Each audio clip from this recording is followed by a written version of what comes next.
Welcome, Jeff, to this podcast interview. I remember you from Momentum 2021 because I was working on the back end, and you were the one who had most guests attending. Oh, really? I didn't know that. You still didn't know that. No, I You didn't know were that. amazing, Very crazy. cool. But you were the one. I was also a speaker. I had maybe, I don't know, 35 or 40 guests at max. And you had maybe more than 100, 150, if I'm not wrong. Oh, wow. I Okay. don't remember the exact figures now. Do you remember seeing how many guests you saw at any I game? didn't I didn't count. No, I remember I was kind of using some slides and stuff, so I had to turn off that part of the screen for a bit. So I didn't see the numbers, but that's really cool to see right here. Yeah, it was really crazy. And here's the introductory time and how I'd ask my guests to introduce themselves in a way that how would a loved one will introduce you? Ah, a loved one would probably introduce me as compassionate, curious, ask a lot of questions, um, just creative and kind and determined. That's on the personal end. How about the professional end? What do you do? Like, how would a loved one introduce you in a professional setting? Yeah, so basically, professionally, most of my roles have been around helping people get better at what they do Yeah. and kind of unleash their creativity in some way. So, some of the past jobs I've done have been kind of internal consulting, coaching, human resources roles where I'm building programs to develop leaders or help people perform at their best or be stronger teams. And lately, just my professional focus has been on coaching creative entrepreneurs and leaders and helping them bring their biggest ideas to life. So I have a huge passion for creativity in general and just helping people kind of turn their concepts and ideas into realities. And what I've seen from my experience is it's kind of an irreversible process. Like you cannot unsee it once you have gone in that flow states or deep work. Yeah, it definitely is. I got really kind of hooked on flow, that deep kind of flow from my early days as a guitar player, playing in different bands, and that's how Hmm. I came across flow. So I think it was in undergrad, probably my second year or so, and my goal at the time was really, how do I become the best guitar player I can be? Like, how do I, when I get on stage, how do I just get in the zone and just be Yeah. my best and play the best music I can and just kind of bring my own style to light. And so I got really into different meditation and all this stuff. And I Hmm. stumbled across Flow, that book, and I was like, I read it. It kind of seemed like almost like my Bible or something. Just like it just spoke to me, like, wow, this is amazing. This is kind of what I'm tapping into. Like, how do I get in? How do I do this more? How do I bring more of this into my life? Because that really is, yeah, like you said, it's such an engaging, enriching experience. It's just like, wow, like nothing else matters. You're not thinking about the outcomes. You're just thinking about that creative process and what you're doing right then. It's really pure. Totally understand. So I haven't had the fortune to read flow book so far, but I've heard Coach Tony mentioning it again and again, like so many times. Hmm. And so probably that's a book I would want to read this year. Uh, Yeah. anyway, so tell me what let's if we have to talk about that book, what were like what was the one thing that impacted you the most from that book? Yeah. I think that's a good question. I think it was really the philosophy. Yeah, So kind of the theory and like his philosophy and really is kind of comes down to boils down to a few things. So he is a huge proponent in attention and how he always would say and how the quality of our attention and how we spend our attention is, it equates to the quality of our lives, how yeah, happy we are, how successful, how engaged, just how we feel. So that was really impactful to me, just that philosophy of just trying to be really deliberate and clear and purposeful with how we spend our attention, and what we kind of put in is what we get out. So to be really mindful of that and how we design our time and our focus, and just understand the consequences of that. And then two, like it was really resonated with me, his philosophy on, okay, a pathway to the good life is this autotelic pathway. And autotelic means you just kind of do it for the sake of doing it. You're not trying to get Yeah. rich. You're not trying to impress people. You're not trying to, get any of these external outcomes or whatever. You're doing something because you love to do it, and that doing it is rewarding in and of itself. So that I had that experience with the guitar and music, Mm-hmm. and so it really resonated with me. And like, yeah, those were the best moments, like where I'm not thinking about, oh, I hope they like me, or oh, this is going to make me money and this is going to do that. Is when I was just so focused on just kind of expressing my creativity and just being in the zone. And so that resonated with me. And so really, like, it really made an impact on, okay, how do I bring more of this into other parts of my life? How do I make things more flow like? Maybe not everything can be completely Yeah. a pure flow experience, but Yeah. there's Yeah. certain things you can bring in to bring it closer to that. And so, yeah, so that just really made an impact on me and how I think about what I do and why, and how to help people as well. So, how did you bring it in your life? Like, what did you do? Yeah, so there's a few different kind of components of flow. There's a framework that he kind of lays out in the book, and I kind of laid out in my talk and momentum, and have some slides and things on it. Mm-hmm. But there's a few things. So like one way is to kind of look at what you're doing and enhance the clarity, kind of get clear on the Mm-hmm. goal you're trying to achieve. What does that look like? Um, and then how do you know, like, if you're making progress on it, or how do you know if you're Yeah. doing a good job? So there's these Mm-hmm. elements of clear goals and clear focus. That's kind of preconditions of flow. So if you're just kind of all over the place and scattered, and you don't have a really clear focus or direction, Yeah. you can't, like, your attention needs that clarity so it can latch onto something and focus in that direction, instead of just be diffuse and kind of back and forth all over the place. And to stay there, like, it needs to know, like, am I making progress on this, or am I getting closer to this or not? Hmm.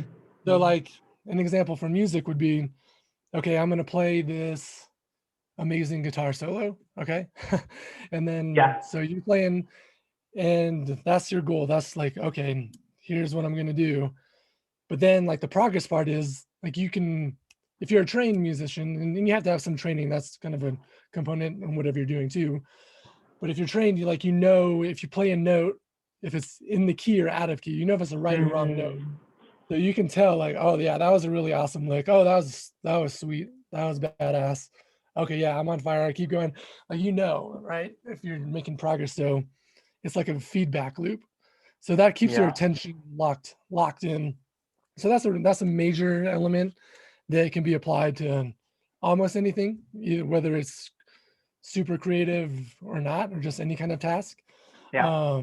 And it's kind of like some of the stuff I know you talk about meditation and emotional intelligence and awareness and regulations. It's kind of along those, like, it's kind of like mindfulness, right? Like, you have a goal, Yeah. you keep bringing it back, like you have that introspective process where you're a little bit off track, so you can bring it back, and Yeah. you can kind of keep doing that. And that's kind of a mechanism for that. And then just another pathway is, like, how do you make something more fun or enjoyable, right? Like, Hmm. how do you add that element into what you're doing? Yeah. Just because Yeah. you're doing serious work or something really important or big or huge, like, a one way to make it, to try to increase the probability of experiencing flow, is to try to make it fun or enjoyable. Like, Yes. that could Yeah. mean adding in some of your favorite music. It can mean making, like, a game with what you're doing. So, like, for example, when I was doing my PhD program, like, you have to do a lot of data collection and analysis and cleaning up spreadsheets and all this stuff that's so boring. And it's like, how could you ever get into flow with cleaning up an Excel spreadsheet? So one thing that I found like really enjoying, that I kind of turned that into something that I would dread into something that kind of fun and relaxing and flow inducing, was put on some like techno music or whatever, something with a good beat, and then just try to make changes to like the rhythm of the song as I was going. So it was like click, click, click, type, click, like to the beat of the song. So it made it fun and made it more challenging, which is another element of flow. Is like usually you need to have a certain level of challenge to focus Yeah. to get in flow. Yeah. Otherwise you can't get into it. So yeah, there's like that would be the third thing I would suggest, is to really look at the challenge level, because like a lot of the flow research, it came from extreme sports, extreme Mhm. athletes, and people surfing huge waves and climbing mountains and all this stuff. And so like if you're climbing a cliff, that's the huge challenge. Like your attention, the level of that challenge is so high that your attention has to lock onto it. Like you can't be thinking about, oh, do my clothes match, or did I forget to change the laundry? Right? You can't think about any of that stuff. Like the challenge is so high, your attention is just locked in, and that keeps you in that flow state. So a lot of times, like people at work or whatever what they're doing, it could be too boring or too easy, and so you can Mm. make things a game in some way, or you can make things Yeah. more complex. So that's another kind of pathway that people could experiment with.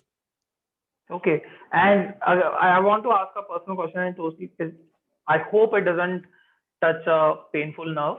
So, Yeah, sure, go uh, you mentioned you wanted to be a really, really great guitarist. What happened to it? Yeah, Are you still yeah, playing? yeah. I still play, and that's yeah. I mean, that is a subject that's and it's kind of why I'm passionate about creativity and helping people with their creative goals. So back in the day, yeah, I mean, I've been playing guitar probably 25 years. I was super into it. I was in a ton of bands around my undergrad time. I was Mm-hmm. in one band in particular where we were really good. Like the bass player was really great. He was a singer, awesome lyricist. The drummer was amazing. I was really good at guitar, and we just had a really original chemistry and sound of original songs that we're creating. And yeah, we wanted to go for it and make it, and that was kind of our goal. Then like it didn't work out. Like it's just the singer and I had different vision for what we wanted to do and where we wanted to kind of be located. And then just life happens, you get caught up. I Yeah. played I'll, in other bands, I'll and tell you why I asked this question. yeah, It was obviously not to, touch upon anything. yeah, But because what I've seen, again, I haven't had a really big career. I've been writing online for the last 6, 7 years, which is, like nothing in front of the people who have been in the game for decades, right?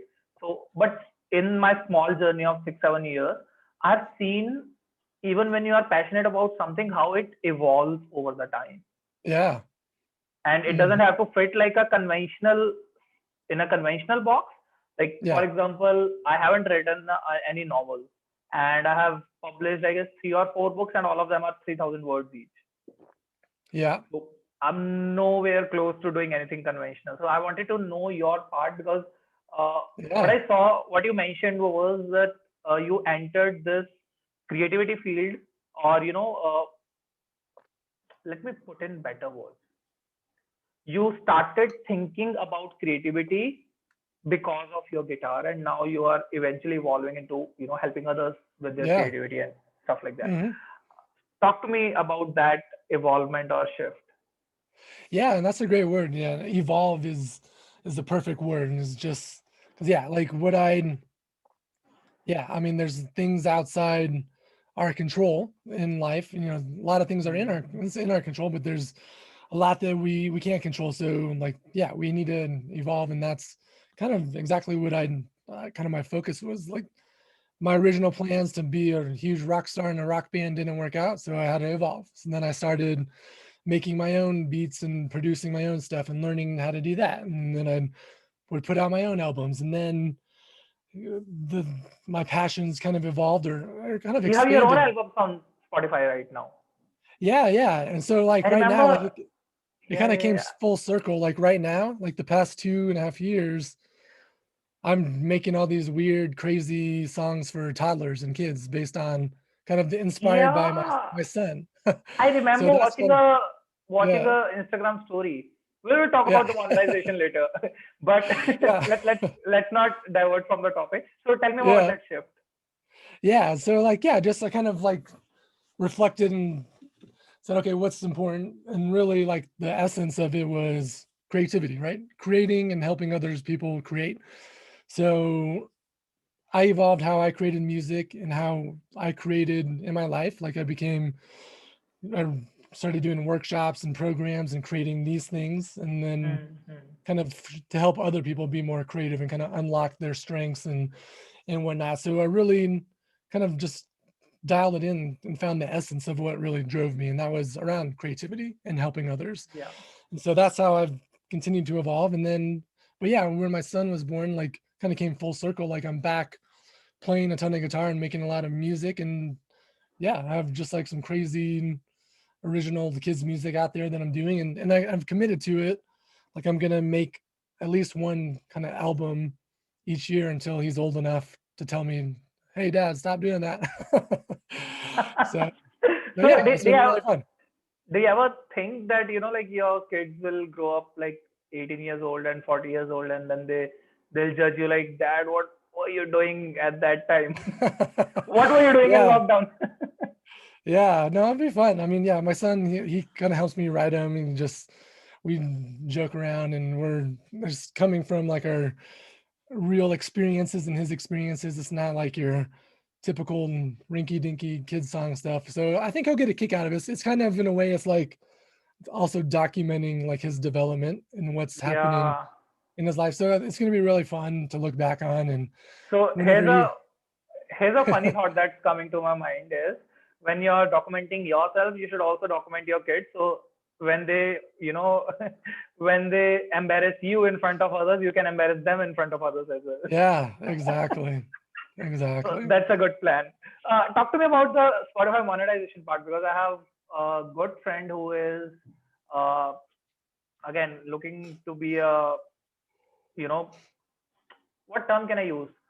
Who is looking out to become a good musician, maybe a singer, and she knows Yeah. guitar. Uh, how does Spotify pay?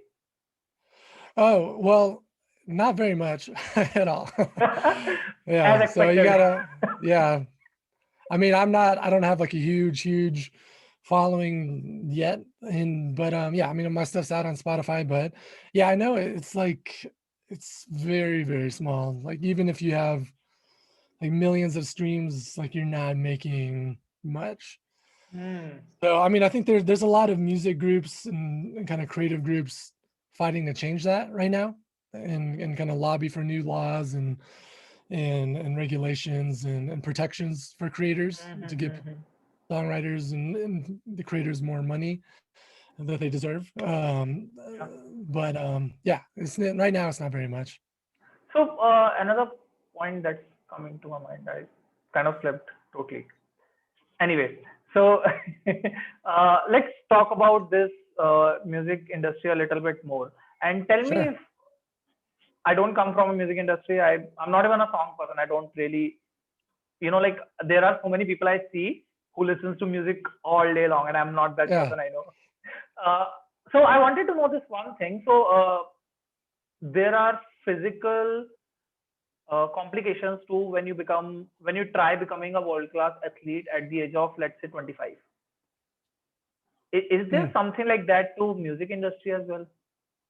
I think it's for sure something related to singing, but you sure. tell me. Yeah, I think it could depend on. I think it depends. Like, so Mhm. I think it's if someone if someone enters and kind of blows up when they're 18 in the music Mm. industry, they like the longevity may not be super high just because Mhm. people like I guess in the music industry, like the bigger you get, the more successful you get, the more kind of labels and other things Yeah. kind of get on board with you, and then kind of also dictate kind of the direction and what you do and Hmm. the type of music you're doing and creating and putting out there. So a lot of times, like, you'll see people come on board or come on and kind of blow up, and their first album or two, they're really raw, they're really creative, they're really, you can feel the authenticity there, and then over time maybe it drops out a Hmm. bit, not as resonating with you for some reason. But from a physical standpoint, yeah, I think the voice is the hardest thing, especially people that Yeah. sing really, really hard. Like, you can really wear and tear that. From a guitar or drums Hmm. perspective, you don't really get into too much trouble if you're taking care of yourself. And like, you could get carpal tunnel syndrome and stuff from playing, but if you're taking care of What's yourself, that? carpal tunnel syndrome. Tell me. So it's like, basically, you can get it from a lot of computer work or a lot of drumming. It's Oh, like kind of like your wrists and hands, where you're just, the speed of your movement is limited and slows down. So yeah, I mean, you can get that wear and tear. But I guess back to your kind of question, like, I think the key word is like evolving too as well. Like, if you're continuously evolving and kind of reinventing yourself and innovating, like, you see people stick around for a while. But some people, they come on hot, and then they kind of lose that originality, and then they may fade away. But there's a lot of factors in the music industry that yeah. keep people successful or not. Some of them are in people's control, some of them aren't. But yeah, I don't know if I think maybe I went on a completely different tangent than what you were looking No, for. that totally answered. One thing you touched on a really good point. I wanted to definitely talk about this part. Uh, you have done your PhD, right? And I'm really interested in knowing how academics impact your way of creativity. So I'm only an Mhm. undergraduate. I haven't had the chance to study more, or there were financial issues and all that stuff. And even otherwise, even if I had the chance, I'd probably not gone for it, because Yeah. I'm mostly a self-educator kind of person. I love learning online Mhm. and all that. But the way you mentioned, how music labels would interfere with the creativity of a authenticity of a person. Uh, how does academics impact somebody's mindset, or let's say somebody's creativity? Yeah, for me, like, the biggest things I learned were, so for my PhD program, it was less like, I never set out to be just a pure professor, pure Hmm. academic researcher. I always kind of viewed myself as Your like a, PhD was in? yeah, I got my PhD in positive organizational psychology. So yeah, it was a really awesome program. And the author of Flow, Mike Csikszentmihalyi, he created it back in the day. And so it was really resonant with me and really meaningful. And I knew it was something I had to be in and pursue. So, like, to me, like, the benefits of the PhD program were, like, when you're in the PhD stuff, it's less about learn like people teaching you, and more about bringing your own ideas out, and your own original ideas, and ideas that are going to contribute to the field, and kind of shore up gaps and things like that. So to me, like, the benefits were, like, one was just like really sharpening my thinking, and like what contribution means, like what is something that's unique to contribute to the field you're in, and like Hmm. how do you present that and articulate that and defend it. But then, just like from a creative work standpoint, a project standpoint, that dissertation is crazy. It's a crazy project. Like, you have to deal with advisors, you have to come up with an idea that's right and backed, and so, like, you really develop a lot of grit and perseverance. You learn how Hmm. to kind of navigate uncertainty and complexity in politics, and that, and a lot of times, like, when you're on that path, you think you're doing a great job and you're doing it, and you get some feedback, and then it's like, oh no, you have to just throw it all out and start over. And so yeah, you develop a lot of resilience, and it's just a really good kind of container for, like, what a lot of creative projects are, when you're trying to do something big and undefined, and there's some element of getting Hmm. accepted in a social domain and getting feedback from others. Like, it's just a pretty intense process, where you learn a lot about yourself, and you learn about a lot about how to structure your habits, manage your time, and Mm.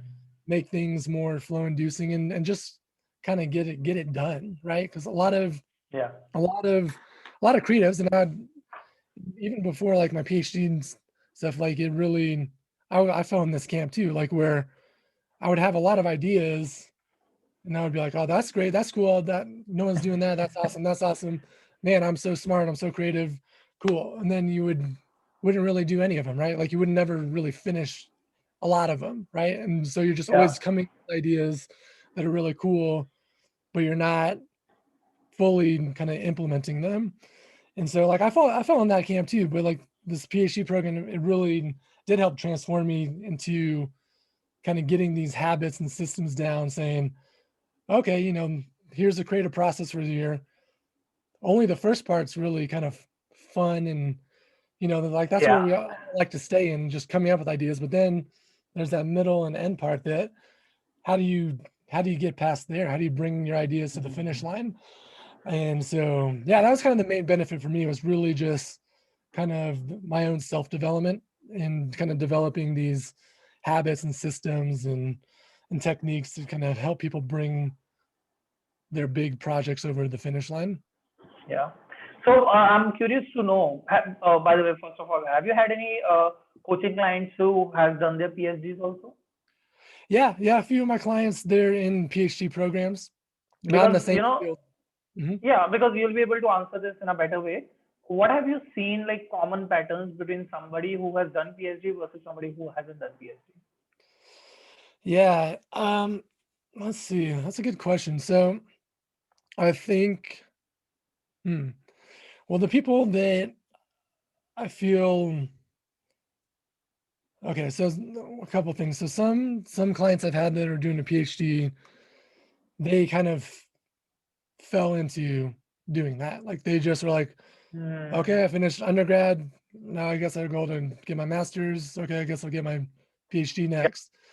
And so there was just kind of like going through school and doing that I just because like understand. I guess I'll do this. And those people, a lot of times they're not as happy. They're just kind of like, man, I really wish I wasn't in this. This sucks. What was I thinking? Like I should have taken some time to kind of do some other things. But then Yeah. there's people too that they'll come back to it and say like, hey, this is an area I'm really passionate about or curious about. I think I have something to say in this field. And then they get back into it. And then those Hmm. people, they have a much different experience. So I think like there's not really like people can self educate just as fine. They can learn as just as much on their own as through like a master's Yeah. program, PhD program, if they have that commitment and they have that passion. Yeah. I think like if the passion and that commitment and curiosity is there, a PhD program can really accelerate that and kind of deepen Hmm. that, because you're around peers, like-minded peers.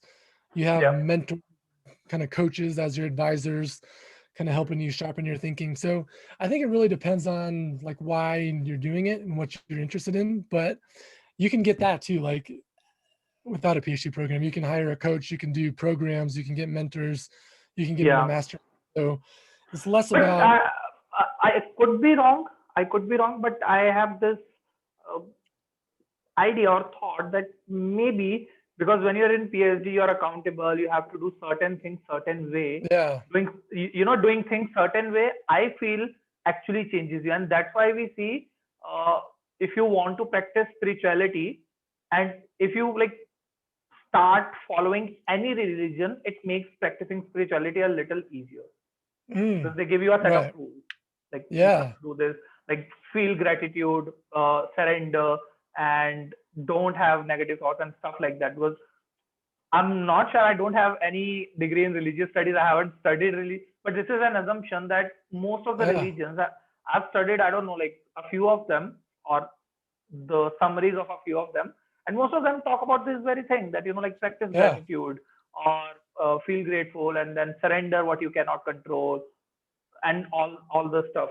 So I don't know. I just uh, Yeah. have that one thought that maybe doing certain things certain way would change or rewire your brain. I don't know for better or worse. Oh yeah, I agree. Yeah, I mean, I agree. I mean, there's like one notion, like, yeah, you in order to be kind of a true innovator or creator, or like you need to learn the rules, or like you need to kind of master a set of rules or principles, and yeah, like religion or academic program or any kind of program, maybe, or any kind of training thing, apprenticeship perhaps, like Yeah. yeah, you kind of, you learn those, you internalize them, you understand the logic behind them, and you practice Hmm. them, you see how they impact you, and then yeah, like over time you kind of evolve and kind of bring out your own practice, if Yeah. perhaps so.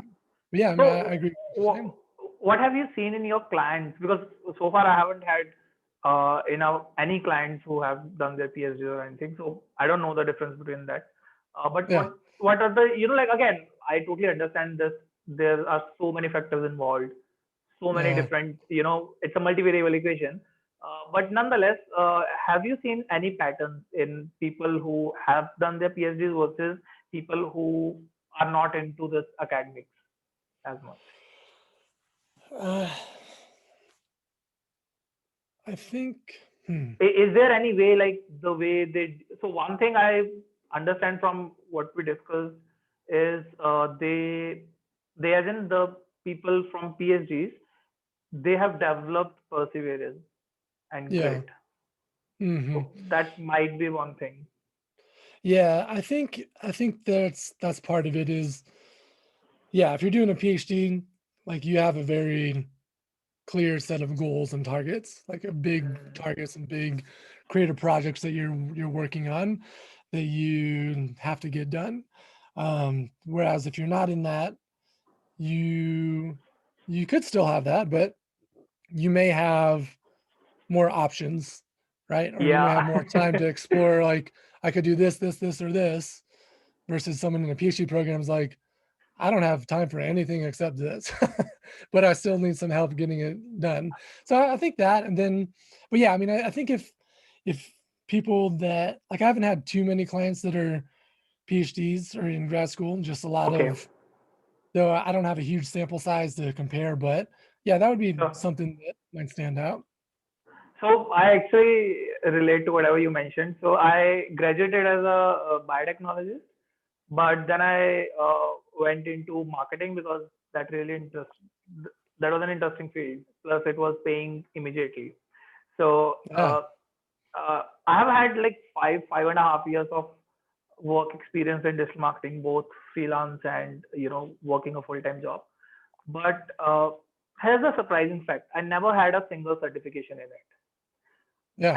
I've done a lot of courses. I've done like a lot of courses in digital marketing, like particular SEO, copywriting, and all that kind of stuff, email marketing. Mhm. But whenever the course was going boring, I'd just skip it. I'd go to Yeah, something better. yeah. So I totally understand what you mean by that. Interesting topic. I want to have more opinions on this one. It's Yeah, something to be yeah, curious about. Yeah.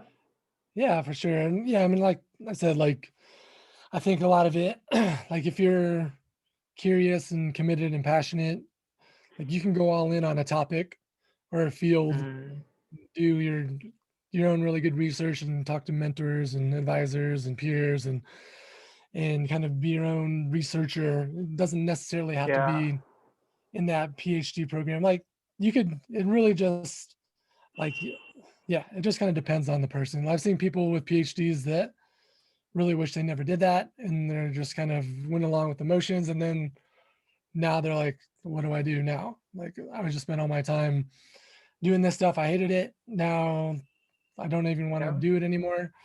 And so like it's tricky. Like it's yeah, it's just it's a tricky topic. Are you a spiritual or religious person? Yeah, I'm more spiritual. More spiritual. Okay. So how I define spirituality or religion is, so spirituality is this big whole set of practices or whatever, reconnecting with yourself, universe, higher power, whatever you can call it. And religions are basically certain sets of rules that help you practice Yeah. those spirituality. Uh, what are your views in terms of? I just wanted to make that foundation clear, so like we are on the same Yeah, term. We have the same definitions for this yeah. two terms. Uh, how have you seen your spirituality impacting your creativity? That's a good question. That's a really good question. Hmm. Can I share Yeah. one incident, maybe like Oh yeah, till please. Yeah. till then you can think more about this. So Yeah, thank you. I went through a really difficult phase. I had depression and anxiety attacks in 2016 end.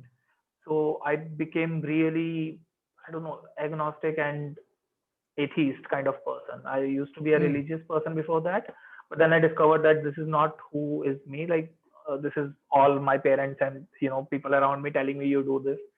So I became really hopeless, and for 1.5 years, I don't know, I went like that only. I made fun of all the religions and all that kind of stuff because you had so much anger and you have to express it yeah. somewhere. Mm-hmm. Nonetheless, there was one TED talk. I'm not sure if I have talked about this on interviews so far or not, but I've definitely written Mm. about it somewhere. So just one TED talk changed my whole belief system about this. Oh wow. So I wrote a book. Like again, it was my first book, only 3,000 words, like an e-book, and I was editing it, and then I heard that, listened to that TED talk by Elizabeth Gilbert. You know her from Big Yeah. Magic. Mm-hmm. So her TED talk is about uh, so she makes that logic Yeah. that when you think that there is somebody else or something bigger than you, and Mm. you surrender to it, that this is the reason why I'm doing what I'm doing, it's going to help your creativity become more healthy. Yeah. Because if Mm. something good happens, it's because that person did it. I didn't do anything. So I cannot let my ego drown me, right? At the same time, if I did something stupid, or not stupid, but if I created something and didn't rank well, I was not Yeah. at fault. It's his fault. So I'm not at Mm. fault. So I don't have to self doubt. It's just that I'm here, I'm typing it out. Yeah. Uh, that sounded really good to my logical brain. So I picked it up, and eventually I started discovering spirituality. And currently, where I am is I believe there's like 51-49 collaboration. Like I'm 49 and I'm co creating whatever I'm doing, including this Oh, cool. interviews and all Yeah. that stuff. But that one experience totally changed my, creativity and spiritual like combination. Very cool. I love What's been that. your experience? Yeah. So I think it's evolved a bit. Uh, it's kind of interesting because so that band that I was mentioning earlier, like our name was called the Spirits of Music because it was Ooh, I like that. because yeah, our drummer, he came up with it because that's kind of what it That felt was like. good. Like we would get together, we would jam, we'd be jamming for like 2 or 3 hours just, and then we'd kind of at the end of it, we'd be like, what the hell just happened? Like, how do we do that? Like, where'd you get that idea to play that or that or that? And we'd all just be like, I have no idea where that came from. I never played that in my life before. Like Mm, I didn't never thought about doing that before until today. Like it was just kind of like it really did feel like as if we were being possessed. same It thing. was just like pouring out. Yeah, So I'd write things. Like I started writing, and I'll write things, and I'll like think about where is this coming from. Like I've written these three sentences. I didn't know I feel this way, or it's yeah, happening. Like that. Totally relate to it. yeah. And so yeah, so that was one thing. Like yeah, I really had just kind of that experience and kind of like a spiritual and flow experience, like getting into that state or channel, like you're in control, but it's also Hmm. you're not Out of really like trying to be, you're not really like trying to control too much, but you're in control. And do, so do you yeah, I feel mean, it's like the 49-51 thing only, that you are in control, but at the same time there's like a little bit out of control thing as well? I think so. I mean, I really like how you phrase that. I never thought about it like that. I think that's a really cool way to think about it, like a 51-49 collaboration. I like that a lot.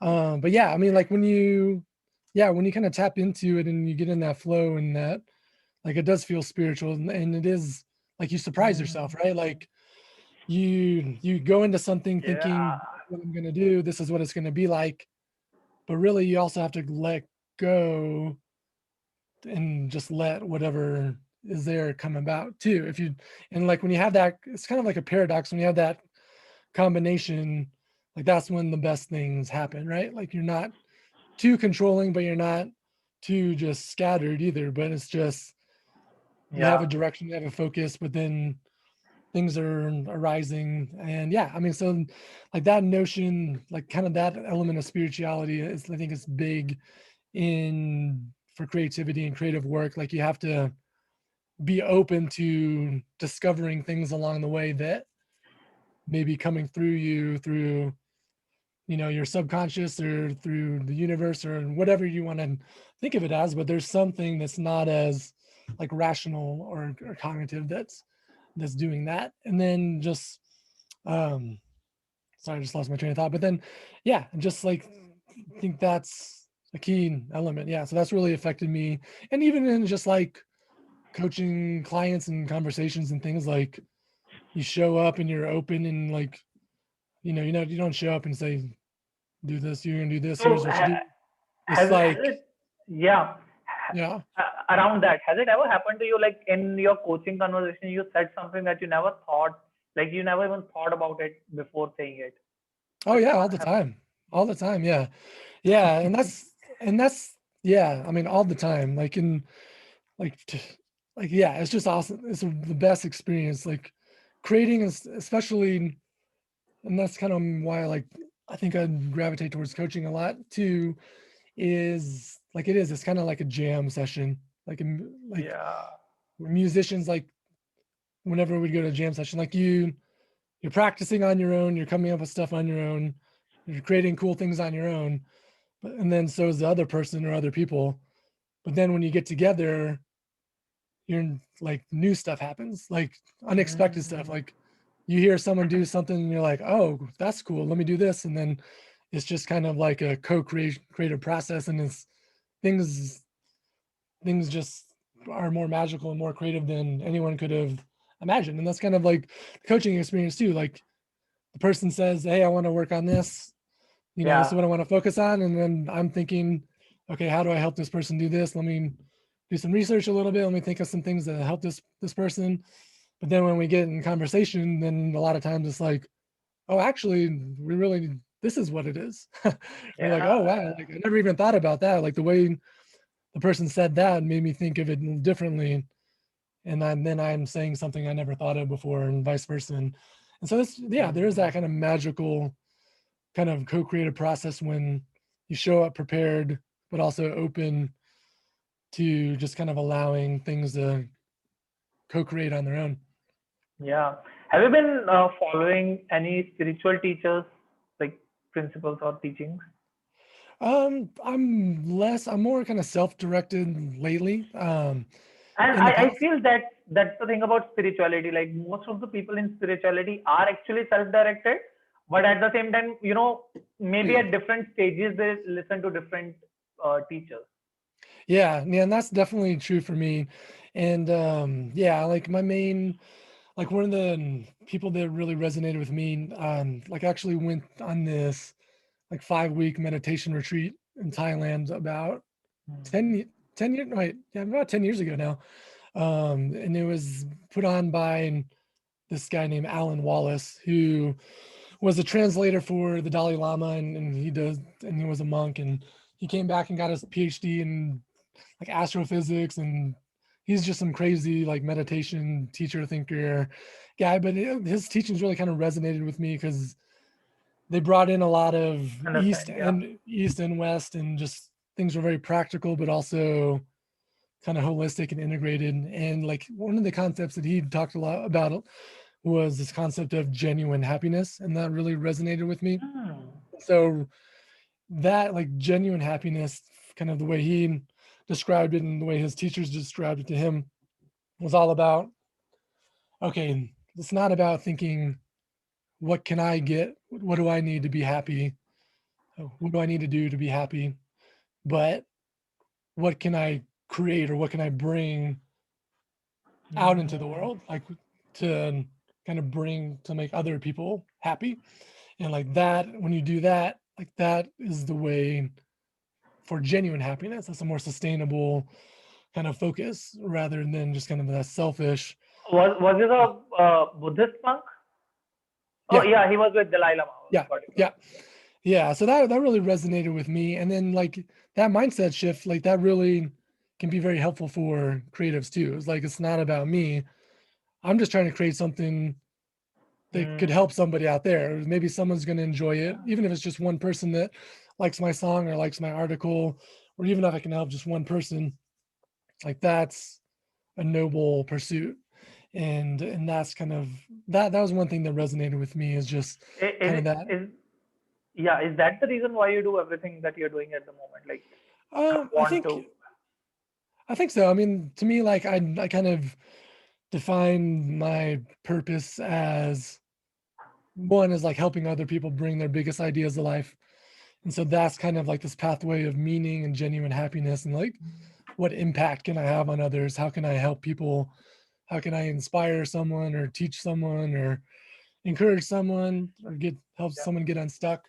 So that's one element, but also too like there is part of me that like I want to create too. Like I want to be engaged in creating Mm, what I want to create, and that's why I've kind of also committed to creating these songs for my kid. Like it's really like I'm exercising my creativity, I'm developing my creative skills. I'm doing something like I'm making those kind of from an autotelic sense of this is something I want to make. Is this something cool I think I can do and that's unique and original? And like I'm not making it because people are asking me to make it.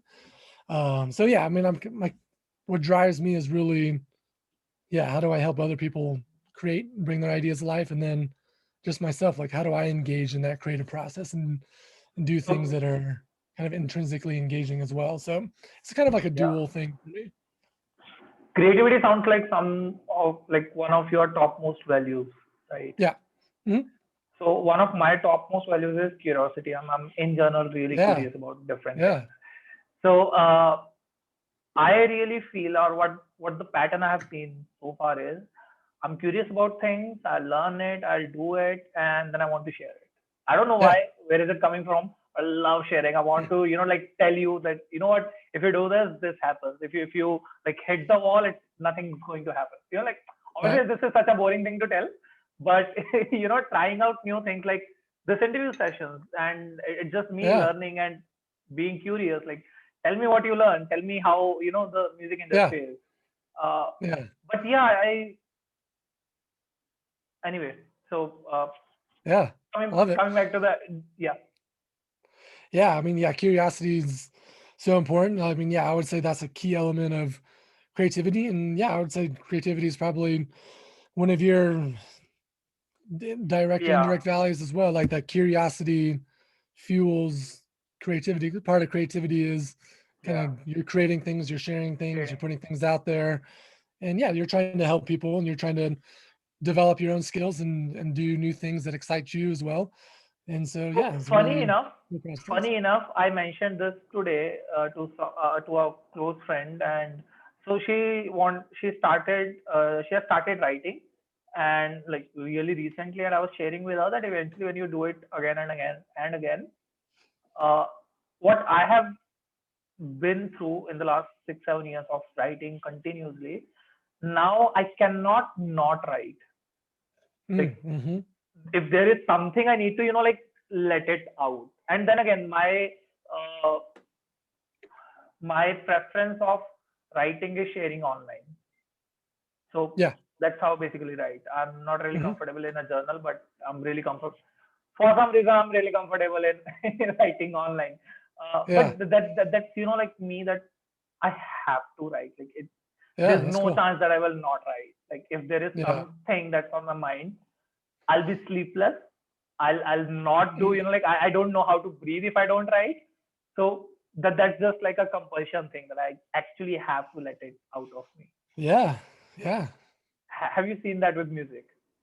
Oh yeah, for sure. Yeah, I mean it is like, yeah, I think people, they need some kind of authentic outlet to express themselves, right? Some people, the intensity or the frequency of that, it can be different, or the medium, but Oh, yeah, some yeah. people, like, they need to write, and that's like therapy or therapeutic. It's how they process their Mm, thinking. It's how they develop their ideas, and like it's just part of what they need to do to kind of feel engaged and fulfilled with what they're doing, right? It's just that intrinsic yeah. motivation. For music, yeah, it's the same way for me. It's like, if I go too long without playing guitar, doing some kind of something musical, like, yeah, I get antsy, I get agitated, I feel crankier, I don't feel as happy. But like, once I get into creating and playing, expressing myself musically, like it feels great, right? Like in the same way for Mm, anyone, like certain things that are meaningful to them and purposeful to them. And some people it could be cooking, some people it could be exercise, some people it could be knitting yeah, or drawing or whatever, making films. Like it's just like this internal thing that, yeah, yeah. I mean, it's kind of a common thing I see in a lot of my clients. Like there's some big idea, there's something in them that Mm, they're not getting out to the extent that they know they can or that they want to. And so we peel back the layers of the resistance around there and build better habits and systems. So like you, like you've kind of, it seems like you've got into that good system or flow or habit or routine where yeah. it's Yeah, easier for you totally. to stay consistent. Like it's hard, maybe harder for you to stop than to keep going at this Yeah. point. But perhaps like when you were first starting, it's a complete opposite. And so it's nice. It's nice to see that. Like you can get there. Like, but when you start something, like when you started, it's probably a much different story. It's probably painful. You probably like, this sucks. I suck. Like, I don't want to do this. Let me just do that, or let me do this other thing. But then once you get in that groove, you start to enjoy it more, and you start looking for new things to pursue. Especially, you tap into your values and you leverage your values, and in a way that keeps it sustainable. But yeah, like right now, like I, I it's totally feel what you're saying because I've recently started making videos. So I'm totally okay doing this conversation. So it's, like putting in reps of doing video on camera because I had a camera fear. I'm yeah, totally okay having conversation one at a time. yeah, But I'm not a really great speaker at this moment when I talk alone on camera. I mumble, like uh, the normal things that people do. So I hate every minute of it, but I know, you know what, this is something I want to do. yeah, no, yeah, yeah, that's good, right? Like, yeah, I mean, you're kind of committed to it. There's something there that energizes you, that you're curious about, you want to get better at. And so, like, that's a lovely kind of commitment, even though you're not where you want to be yet. Like, Yes, yeah. there's potential there, and it's for your learning and development and growth and the impact you can make on others. So, yeah, Have you're you gonna, have you heard of James Altucher? yeah, Right. So have you read his recent book, Skip the Line? no, I haven't read that one. It's an amazing. I'm Oh, halfway nice. through it. So one thing he mentioned is, like everything that you think of, every profession or every job is made up of really small, like micro skills. So if you think you want to be a coach, there are multiple micro skills like sales, marketing, enrollment, Yeah, coaching, right?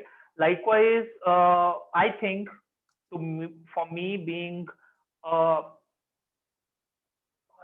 I don't know if I want to say this because if I say it, I'll be committing to it. I want to try being a comedian. So maybe oh, 1 or yeah, 2 years in future.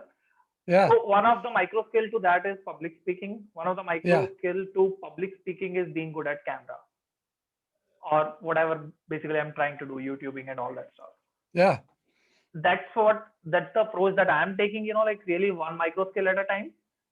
What have you seen like in your whatever you're doing at the moment? What are the micro skills that you're basically trying to get better in the recent Yeah, times? yeah, similar to you. Like I am a few things. So one is just kind of social media in general. right? Like I used Oh to, yeah, I see your Instagram post on yeah. maybe. Yeah, like I used to hate it. I used to hate social media. Like I absolutely hated it. But then it's like, okay, Understand. this is a skill I need to develop. Like, as I'm growing my coaching and my career, and if I'm going to be doing anything entrepreneurial, I have to promote myself and put myself out there. And Hmm. so, yeah, so that's something I've been kind of deliberately developing. Most coaches Uh, hate social media. yeah, it's true. Like there's a thing, like it is kind of a common thing. Like a lot of, I've seen this in my clients as well. Like Yeah. a lot of creatives, a lot of people in kind of compassion based or helping based profession, Hmm. they do have a lot of aversion towards the Sales marketing and marketing. selling. Like they want to just help people, right? And they're Yeah. really good at delivery and conversations and empathy and creating programs or creating Yeah. art, but they have, like, there's that aversion there. And so, but it's Yeah. and that something you need to do, right? It is a micro skill. Like if you want to do this professionally or as a career or to even just to expand what your impact, like you have to do that, do these things, right? So that's one thing, is just social media, just getting out there, just trying to be more consistent with that, just doing that more. Hmm. And like it's been interesting. Like it's something I don't have an aversion to anymore. Try to make it fun, try to make it more of like a creative frame of it. Like what can I create? Like what can I experiment with? What can I try? Like what's something new I can try then to see how it works. So like what kind of experiments can I run? So I'm trying to apply some of that flow stuff to that. And it's like, how can I make it more fun or more challenging or more focused or just be less self-conscious about it? So that's one. And then Hmm.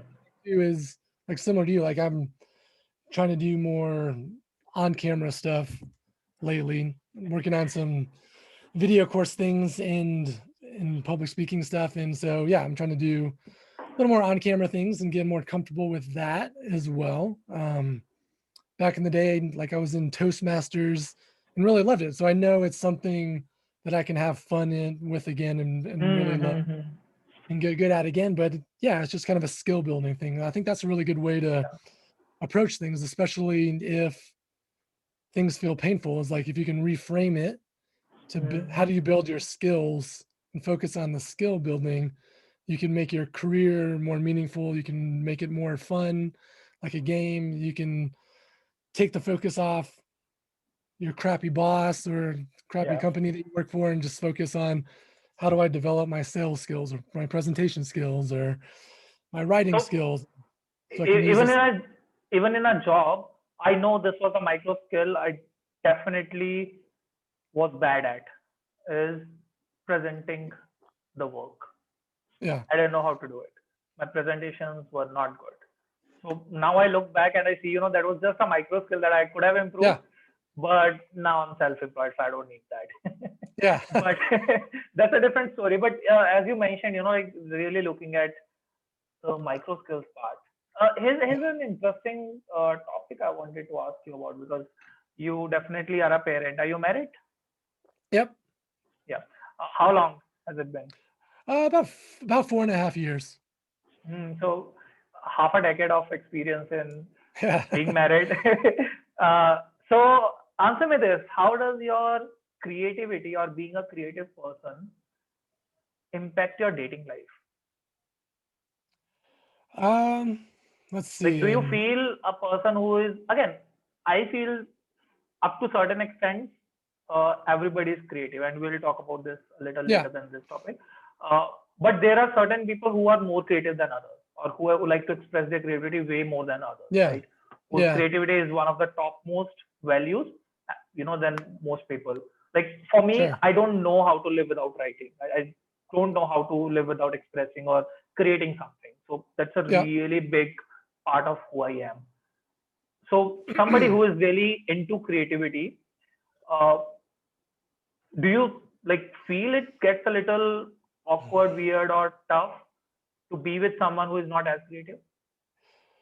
Um, yes and no. So let me go back before I was married and before I knew my wife. So we've been together almost 10 years.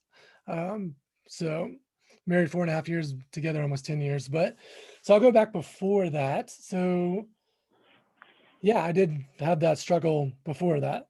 So it was always sometimes it kind of felt like a clash between my Hmm. creativity or pursuing my creative goals and the relationship, even though in my mind there was no conflict. It was just I love this and I love this, right? And they go Yeah. together. And it's like, yeah, maybe a little different. Like I do spend a lot of time practicing and creating and pursuing these goals, which is different than maybe most people who are just kind of Yeah. Yeah. whatever. I don't want to knock any professions or anything, but most people just kind of following the status quo or doing their thing, and there's nothing wrong with that either. But so yeah, there was conflict there, and there was some misunderstanding. There was some like worry about, hey, like, is this going to be secure or not? Is this like, because it can be kind of Yeah. like inconsistent. It's really crazy. Like, is Jeff out of his mind a bit? Like all sorts of things. Like, hey, why can't you just, just so yeah, I mean, before, like, I think Yeah. it can be hard, but I think it really just kind of comes down to like, so with my wife now, like I never felt like that. Like she was always supportive, she was always curious, she was always encouraging. It was Hmm. more like, hey, that's who you are, and I love you for you. Like, I'm not trying to change you. Like, this is who I am. I don't have the same types of goals necessarily, but then like we had a lot of shared values around Hmm. like authenticity and health and meaning and family and purpose and just the other Understand. thing. Yeah. So I mean, I think I'm it's understanding what you're saying. I'm understanding what you're saying. yeah. So I've had experience of dating two girls who were not really into creativity or like creating something like that. That doesn't mean they Yeah. were not creative. They were, both of them were really great in academics. I particularly remember one of them. I had a really great time with her, and I never questioned that, like why was she not into creating something and stuff like that. But the other one, because that was like maybe a recent one, like 1.5 years ago, uh, she was particularly, so I remember asking myself, like, how come she doesn't have anything to create? Like, how do Mm, people do that? Like, how do people like like not create something? sure. And I remember, you'll love this incident. I remember going on a date once, and not even a date, but just meeting a friend that eventually dated. So I remember meeting her for the first time, and should I have said that? Anyway, so I remember, when we first met, and this is one of the classic questions that I usually ask is, if Yeah. you were to die tomorrow, what will you do today? You can do anything Oh, you to do today. What will you do? And she said, I just want a guitar, a mic, and a stage, and I want to sing till I die. I was like, I need that. I want that. I need yeah. that fire. And Mm, I've seen that, particularly that kind of a fire definitely attracts me. So, mm. but then again, what I'm understanding from you is contextually, even if the person is not creating so much, but if you have a lot of shared values, that can work out. Yeah, but I think what you said, like I can relate to that, like that fire, like Hmm. that conviction, that commitment. Like I think that is important. Like it's like they know like what they value. They know what they value is important. Like they Hmm. know, like it's not like, yeah, whatever, just blah blah blah. But it's like, yeah, if you ask someone that question, it's like, oh, I would spend that time with my family. I would do this. I definitely would do that. Like they know what they value. Yeah. Like to me, that's what's really important. And part of creativity too, like the way I think about it is like, yeah, everyone can be creative. People are creative in different ways and their strengths and creativity are different. Like some people are big picture thinkers and ideators and connectors, and some people they their creative contribution is kind of working out the details or making things more practical or making things more digestible or giving good feedback to kind of edit things, right? Like, so there's like creativity is never like, it's not a lone, like a lone wolf or Yeah. lone genius thing. Like, you need these different complements, right? If you're just around people just like you, like it wouldn't work for me to be married or dating someone just like me, I don't think, because it'd be too crazy. Not necessarily crazy, but just Yeah, I it just understand. the relationship wouldn't work out necessarily. And so like you need like those compliments, right? So like my Yeah. wife right now, like she's the perfect complement for me. Like her strengths creatively are kind of where I may overlook, where I may need support in, right? And she can help me refine those ideas, or and vice versa. Like we can complement each other in what we're doing to kind of create a bigger picture. And so even though like if you asked her, hey, are you like a creative person? She'd probably be like, I don't know, not really. I mean, Yeah. she is, but it's just different. But it's just the Mm. way, like the stereotype of a creative may not necessarily fit on everybody, but everyone is creative in a certain way and they can I I play a really big part. I really liked how you differentiated in our conversation that most of the people are creative, but it's about, are you creating something than what you are supposed to, basically. Yeah. Yeah. And then another way to think of it too, like there was an interesting concept that like we explored in grad school a long time ago that I still think is Mm-hmm. true. Like, and it kind of attaches it in, can everyone be creative? So like there's different levels of creativity and types.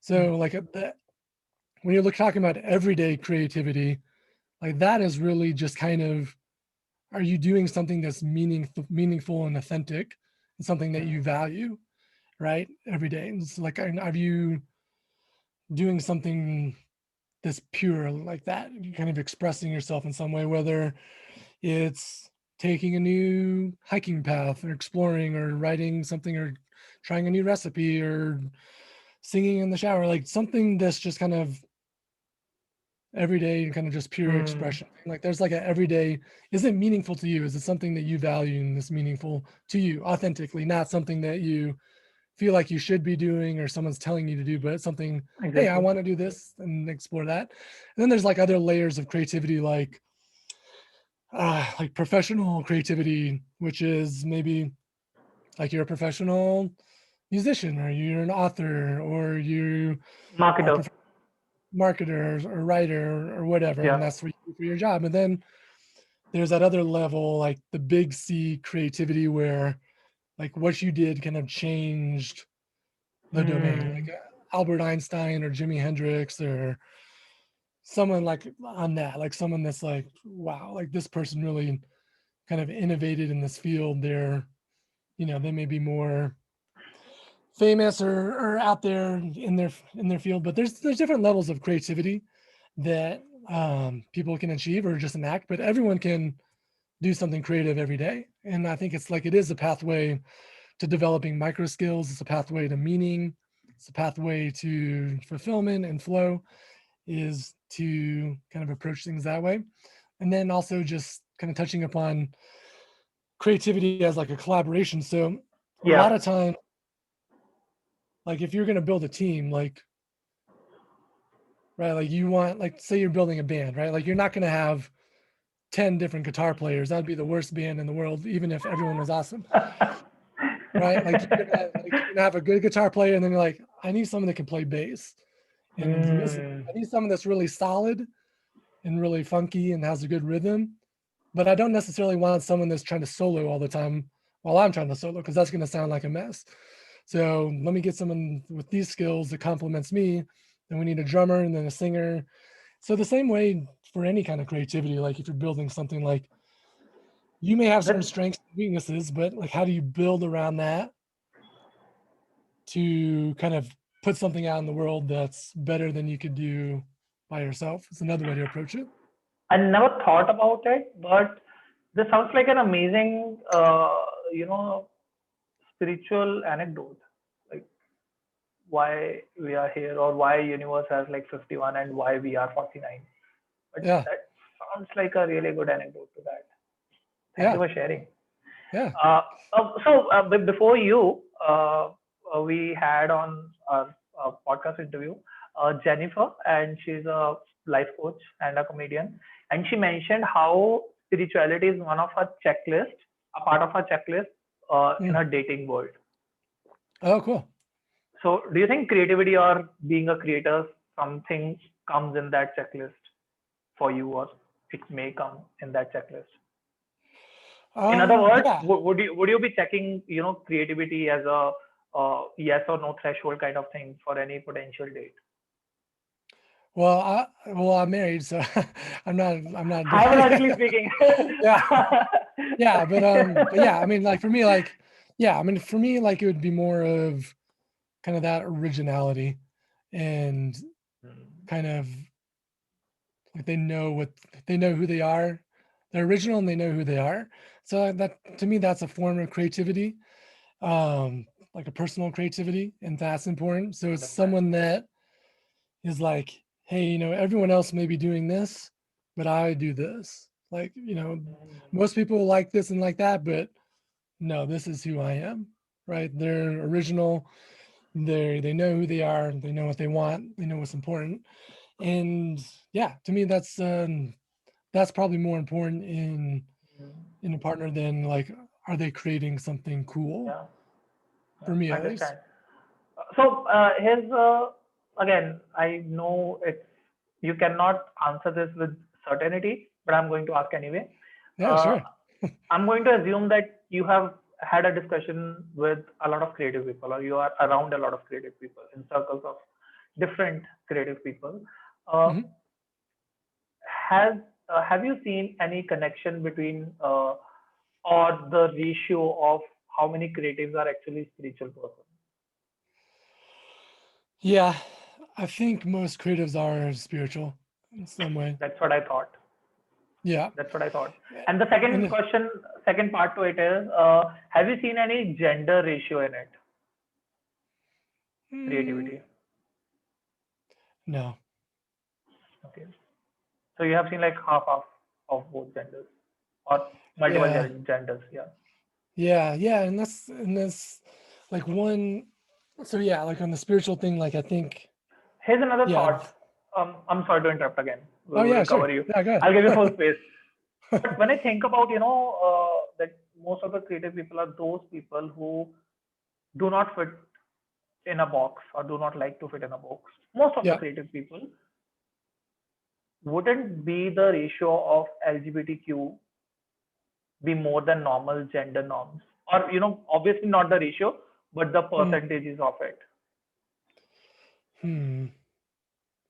I'm not sure. I'm not sure. I'm I told you will I'm not be not. sure, but this Yeah. sounds like a good question to ask someone. I do. Yeah, I do know one thing that. So one thing there was one interesting kind of thing in. So Mike Csikszentmihalyi had the author of Flow. Like he also has this other book on creativity that Okay. I actually liked even better than Flow.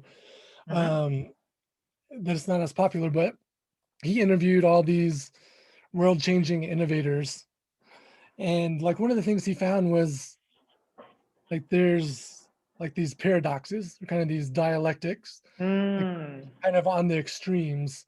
So they're not necessarily fixated, or they're not necessarily like fixed personalities, or like, hey, always an extrovert, I'm always an introvert.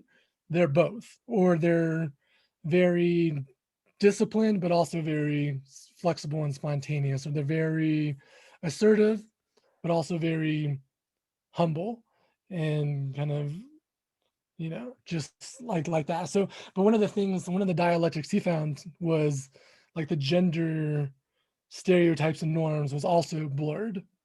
So traditionally, it's not just like, for example, female creators, they're not, and this was his research, this was in the 90s, so the last changed since then, but traditionally that traditional female stereotype, or the Yeah. qualities that are more feminine, those were expressed equally in men as kind of the masculine kind Mm. of energy and tendencies, and then in women and both masculine and feminine kind of behaviors and tendencies and inclinations were also kind of fully expressed rather than just one or the other, which would be more typical in kind of less kind of creative people. So there could be something there related to gender. I don't focus on that too much in what I do, but in his research, he found some interesting things where, yeah, I mean, you could assume, you could probably hypothesize that there's a more fuller expression or broader, more Yeah. diverse expression of creativity or whatever you want to call it, um, across people. Yeah, that totally makes sense. Uh, okay. Yeah, good Uh, question. Thank you. So, here's something because you touched upon the creativity. I don't know what you mentioned because I'm writing down a couple of topics. That's how I do my interviews. That whatever Yeah, comes to my mind, I just want to be spontaneous and have a conversation and ask. cool. Uh, and I'm actually looking to rename it instead of interviews. I want to call it a conversation because I don't want to interview people. I want to have a conversation. Yeah, Uh, but nonetheless, this creativity part, do you feel the current education system we have, again, it differs a lot according to geography or anything, but one sure thing is people have been bitching a lot about the academics or the education system around yeah. creativity. So Hmm. what do you see is like the easiest thing somebody can do to introduce creativity more in the education system, like the easiest and the smallest thing to do? Yeah. So one, I don't know if they'd be easy or small, but one shift.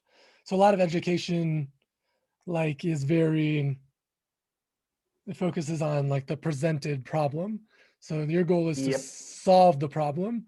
Here's the problem here. Now go solve it. Right. And so one shift would be to make it more of a problem finding kind of space Hmm. where it's like, Interesting. so problem finding it's actually, so again, like one of my mentors, Mike Csikszentmihalyi, his research on creativity, like he found that problem finding, like people that were better at problem finding and seeing problems and seeing opportunities and defining those instead of just jumping into trying to solve a problem, those people were actually more creative.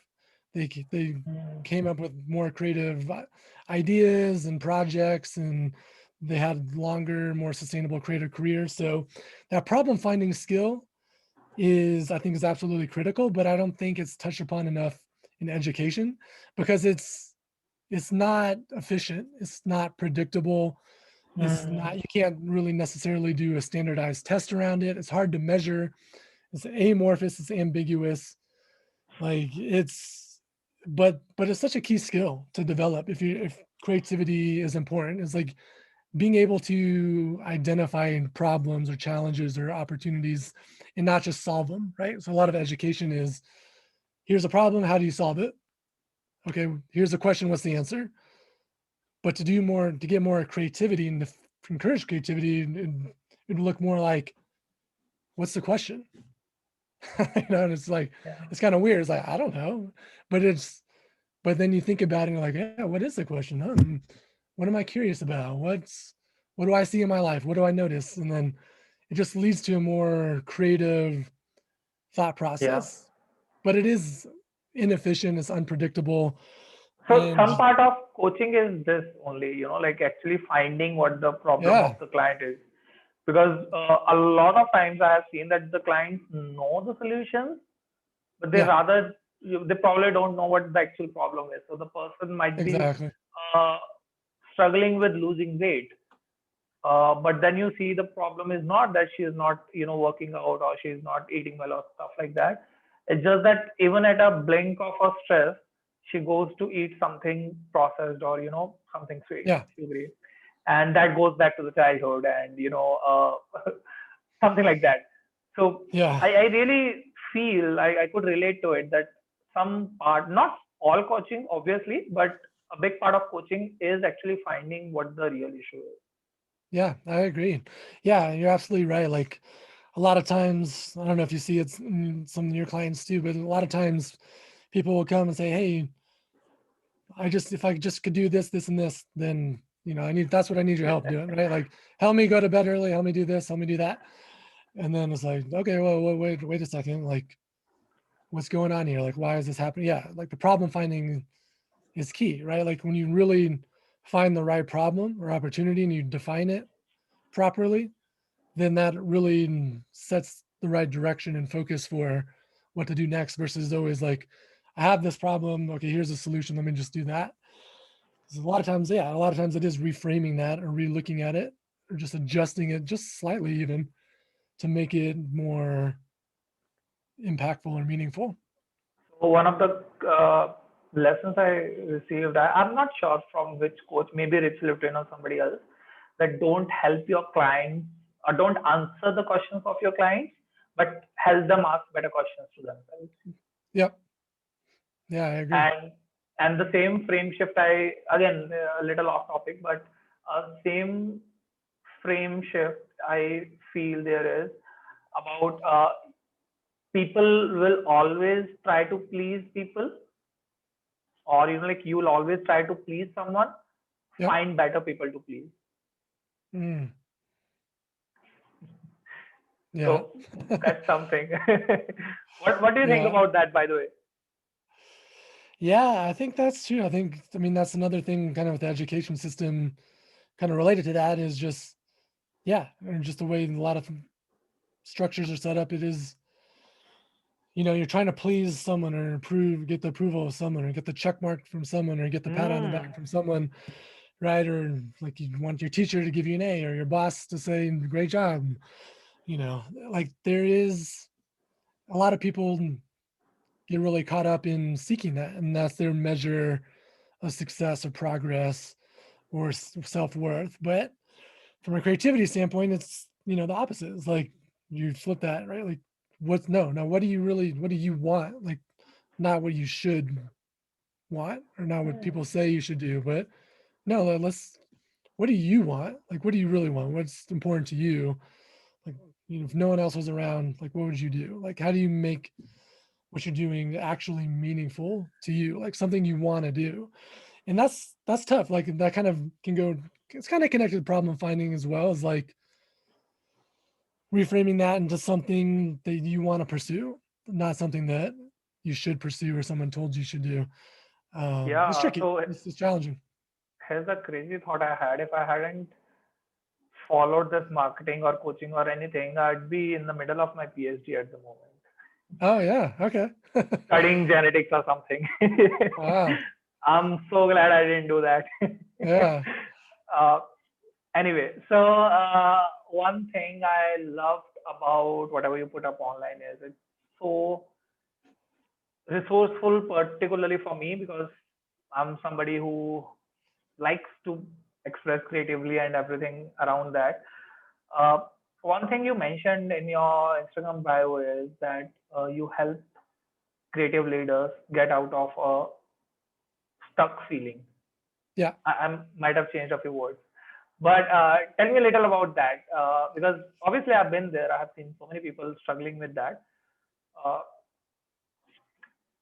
Number one, why do some people get stuck in creativity? It's supposed to be a flow. And Yeah. number two, if you are stuck and you want to flow, what to do?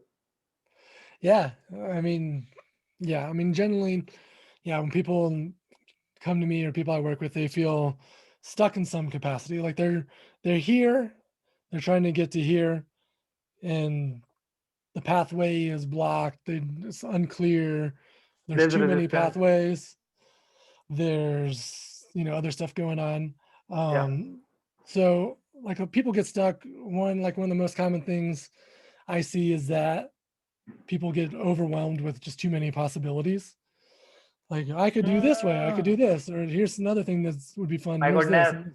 Totally understand. and it's like, oh my god, which one's the right way, and how do I know? Like, it's not a clear thing. Like you don't know. Like you don't know which is going to be the right way. You don't know what's going to work or what's not going to work. You're going to That's pick something, and you think it's going to work, but something else is going to come along that you didn't even predict would happen, and then that's going to throw you off. And so that's one thing, is just kind of the overwhelmed feeling of too many possibilities. Another one is more just about like their vision or their goals aren't clear enough, or they're not actionable enough. They're too big, and so they don't know where to start. Like there's too many things to do with their grand vision, and they're maybe focused in the direction, but they haven't broken it down into Hmm. milestones or steps or smaller pieces or projects or habits. And so, yeah, to get more into flow, like you'd break down those huge goals into habits, actions, milestones, phases, things that are more concrete that you can achieve Yeah. and know that you're getting closer to. So that's one thing. And then two, like it's or a third thing is people need to develop different skills.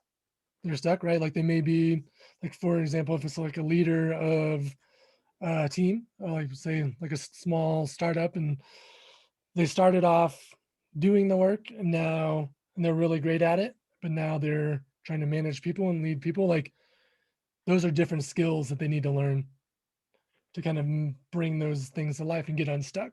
So there's people, and for like the creative example, like people being averse to selling and marketing, Hmm. they're not achieving their goals because they need to learn those skills, right? Like Yeah. they're stuck because they need to get better at marketing and selling. They need to develop those skills in order to get from here to Yep. here. And then like another kind of thing is just is more like mindset or psychological, is I'm not confident. I feel like I'm an imposter. I feel, Or selling is a scam. anxious. Or the limiting beliefs around things. And so Yeah. they need to really examine those. So there's a few different elements that keep people stuck. A lot of times it's a combination of all of them to some degree. Yeah. Yeah. And for some people, it's more one or the other thing. So, what do you think? What's the step one that you see? Obviously, again, it depends a lot on different contexts and everything. But what's the one step you have seen recommending people again and again as the step one of getting out of creative blocks? Yeah. So the first step, I think, to me, like probably one of the most common things I share and kind of encourage people to really reflect on is, hey, this feeling of being stuck, like that's a good sign. Like you're in a good place because you're trying to do something that you haven't done before. You're doing something creative. Like if you didn't feel stuck, if you didn't feel overwhelmed, or if you didn't feel like an imposter or anxious or Yeah. doubting yourself, then that would be worse, because that would mean you're just kind of complacent and you're just going along. And that could be fine too for people, but the way I view life, like that's worse than being overwhelmed or being stuck or feeling like an imposter. Those things are actually, that's a positive indicator for you that you're on the right track. And Yeah. you have to figure it out, right? And you have to get out of your comfort zone, and learn new skills and adjust your mindsets and grow. So that's one thing. It's just kind of a subtle reframe. Like if you are feeling stuck and overwhelmed, it's actually a good thing. Mm. And then another thing That's a related big to mindset. one. That's a big Yeah, one. I really liked it. Thank you for sharing. yeah. Another thing is like adopting that growth mindset of, hey, if you don't feel out of your comfort zone, then you're not doing anything creative or you're not growing, right? Like if you're not scared to record an Hmm. Instagram video, or you're not scared to present to somebody, or you're not scared to write a song or play an open mic or write a book or write a blog post, then you're not you're not on the right path, or you're not taking the right approach. Like it's too easy Yeah. for you, or it's too much like something else, right? Like if you're doing something creative, you're doing something really authentic, and you're trying to grow every time, no matter like what level you're at, you're going to feel like, oh my gosh, can I do this? Like, what are people going to say? Like, yeah, can I, I like, needed to hear this. yeah, I was like, I don't want to feel like this, but it's actually a good thing. Like, and there's a fine line too. Like, you can get overly anxious. Like, there's that flow model where if the challenge is too high, then you just get anxious and Yeah. paralyzed. But you do need that level of challenge where you feel like you want to have that a little bit of a doubt, like, can I actually pull this off or not? Like Yeah. you don't want to do something where 100% I'm going to make this happen exactly how I want to do it. Then it's too easy, right? Like one thing that I'm and so I have yeah, so that discomfort, that feeling like just a little bit of I imposter. I needed to hear that. I need to hear that. Oh, okay, cool. Thank you for that. Yeah. Okay, Yeah. so here's a related topic that I something new that I learned. I guess somebody shared it. Yeah, so it was Sandeep Kochar. He's an amazing storyteller. He only writes on LinkedIn. He is an entrepreneur and he has been writing like one or two short stories as in not fictional, but his experience or somebody else's experience for the last 2 3 years on LinkedIn, and he has like 600,000 followers there. So I Wow. attended one of his workshops, and he mentioned somebody else that you feel like you are stuck in present. I've never heard Yes. that term. I always thought that you are usually stuck in past. Oh, yeah. Okay. Interesting. And then he explained it to me that not to me but obviously to everyone in the workshop that this person seems to be stuck in present, which means if he's whatever he's having right now, he's too much involved in that. He's not Mm, looking in the future. So mm, likewise, why I related it to whatever you mentioned was your creativity needs to level up regularly, yeah. otherwise you'll be stuck in your present. Like for me, if I Yeah. don't make videos, if I continue writing and coaching and all whatever I was doing in the last 1 year, I think I'll be in that zone where I'll be stuck in the present. Yeah. That's true. That's a good way to put it. Because yeah, I mean, and that's another kind of research finding from flow as well, is like flow is kind of a condition of the challenge level and your skills. And Hmm. so as you're going in your career, your skills get better. So if you stay at that same level of challenge, you're going to get less and less Hmm. out of flow and more into boredom and complacency. So as you get better at what you do, like you always have to kind of seek out higher levels of challenge to get Hmm. into that flow and unlock those higher levels of creativity and engagement and fulfillment. So yeah, like if you're stuck in the present, then you're going to miss out on those higher levels of creativity. Like you always, if creativity is important to you, like it is, it's a kind of a double-edged thing. Is like you have to get uncomfortable all the time, and it sucks. It's scary, and it's like, oh my god, this again. Like this anxiety, this fear, this doubt, like again. But then it turns into a good thing. Like when you overcome it and you grow and you develop, and then you look back and you're like, oh wow, okay, I did that. Now what's the next thing I can do? So it's actually what I define, what I talk a lot about around this is that you need to have a balance in improvement and acceptance. Like you want to Yeah, enjoy your creativity, you really want to enjoy things that you are good at. At the same time, like try something new that you're not definitely good at. So again, totally depends on who the person is in the context and the balance they want to create. For some people, at certain point, they would prefer more acceptance and less improvement, and that's yeah. totally fine because a lot of improvement starts making you hate yourself. Oh yeah. Because I've been there for Yeah. so many years.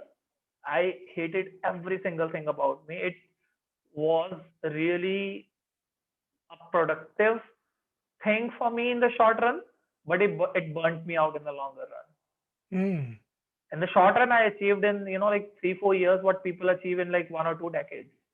hmm. I finished reading 300 400 books. I wrote millions and millions of words, and people don't do that in a lifetime. Yeah. But then I was totally burnt out. Yeah. I've been learning how to self accept for the last 1.5 years. So that's given me a really good insight into that you definitely need to balance it out. Again, defining your Yeah. own balance, Yeah. but enjoying where you are at the same time, willing to move a step forward.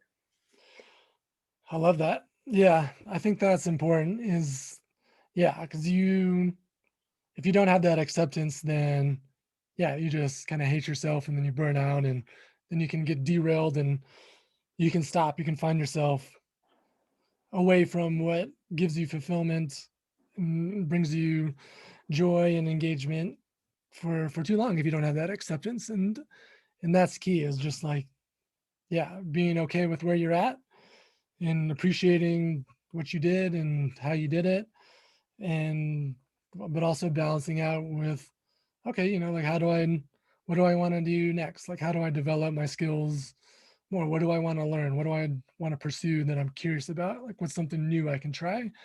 I think that is, yeah, that's important too, if creativity is important to you. Here's something that I have observed recently in the last, I don't know, few months. Uh, it's really, really common for people to not appreciate them. Yep. I'll go on an extent and say I have seen almost everyone doing it, like not appreciating what they have done.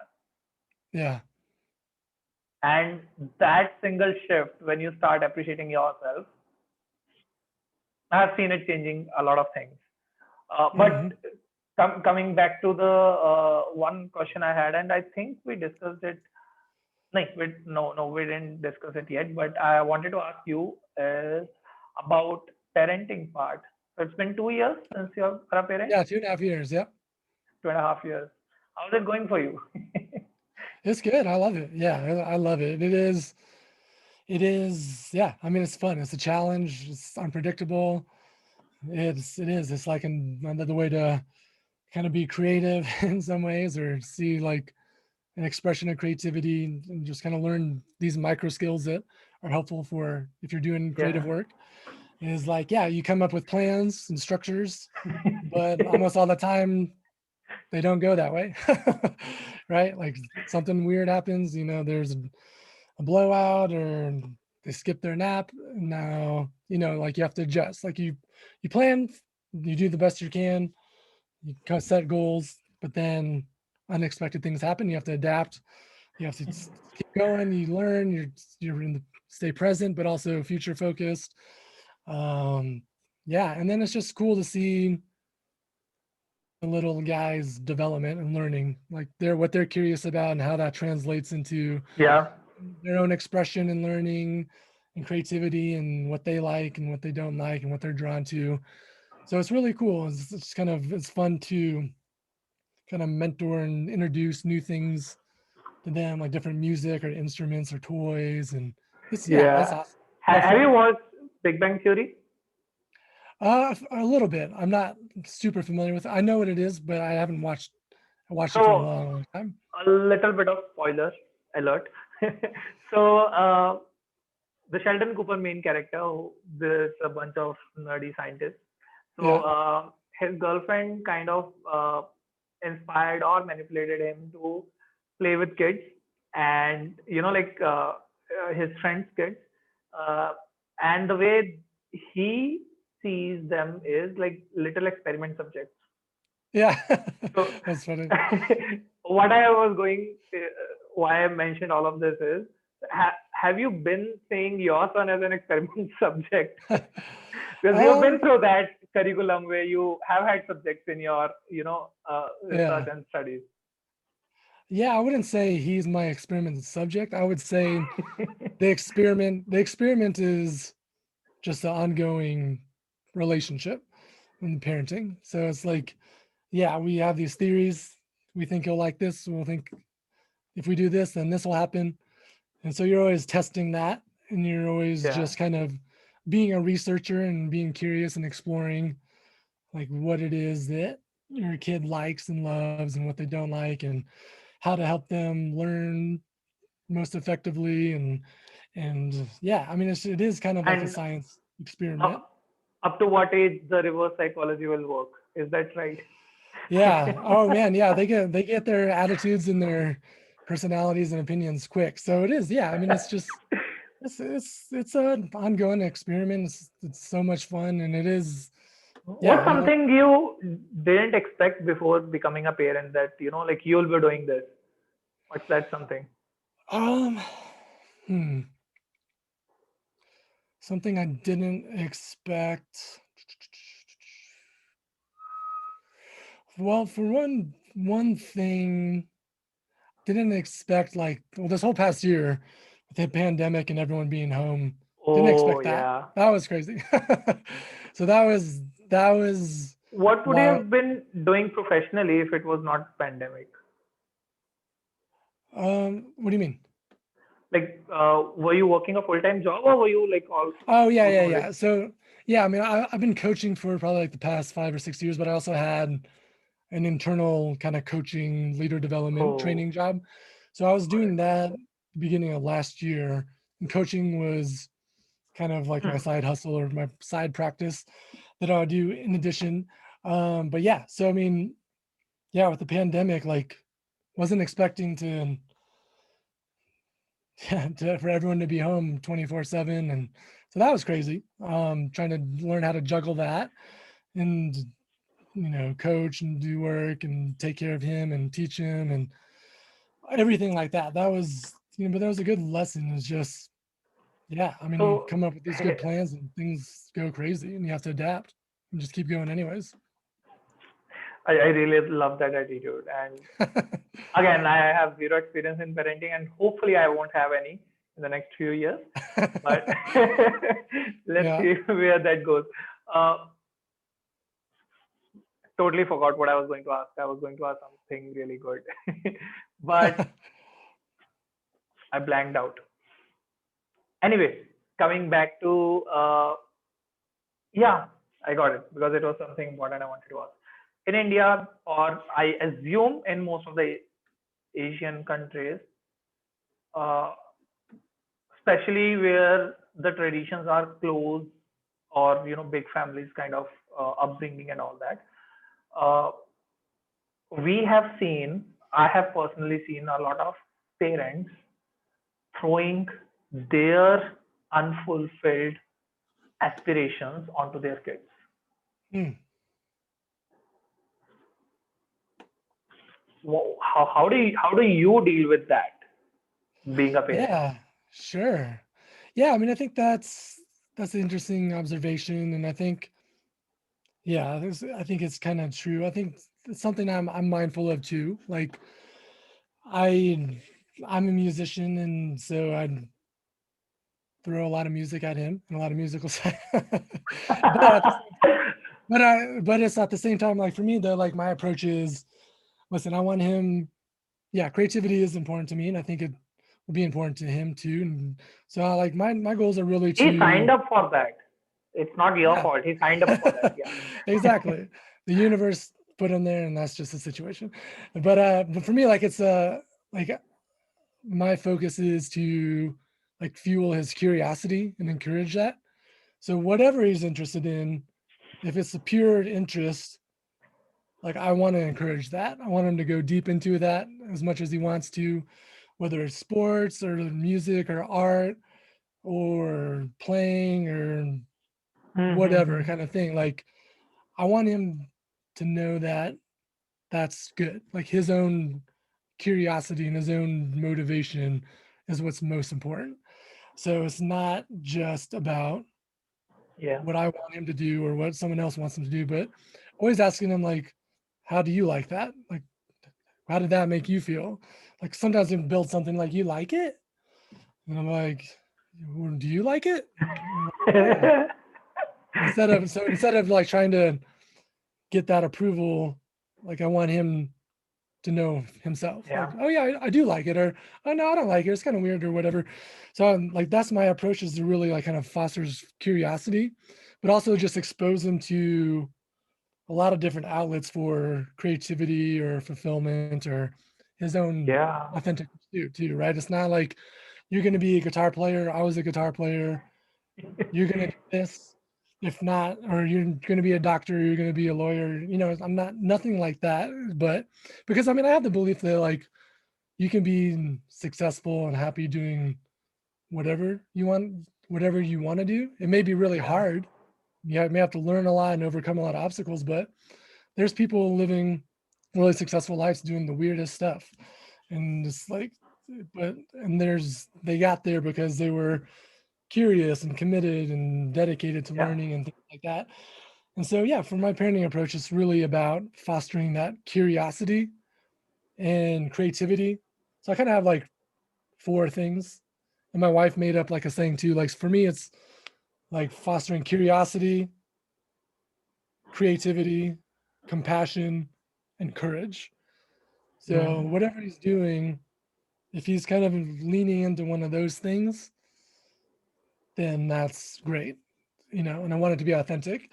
And my wife, like she created this saying that I think is really beautiful too, is like I'm kind, I'm courageous, and I'm loved. So just kind of knowing like Yeah. he's loving to people, he's kind to people, he helps people, he's whatever he does, like he's loved. Like he doesn't need to seek out that approval or external validation. Like he's loved whatever he does.